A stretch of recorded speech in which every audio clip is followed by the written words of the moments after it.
இப்ப முதல் சம்பவம். தலையை துளைத்து இரும்பு கம்பியுடன் உயிர் வாழ்ந்த மனிதன்.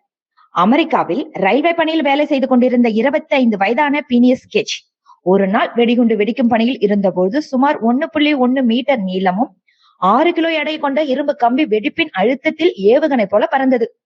அது அவரது இடது கன்னத்தின் கீழ் நுழைந்து மூளையை துளைத்தது. தலையின் மேற்பகுதியை உடைத்து வெளியேறியது. அந்த இடத்தில் இருந்த அனைவரும் அவர் இறந்து விட்டார் என்று நினைத்தனர். ஆனால் அதிர்ச்சி என்ன தெரியுமா? சில நிமிடங்களே அவர் எழுந்து நின்றார். மருத்துவரிடம் தானாகவே நடந்து சென்று பேசினார். உடல் உயிர் பிழைத்தது. ஆனால் அவரது ஆளுமை மாறிவிட்டது.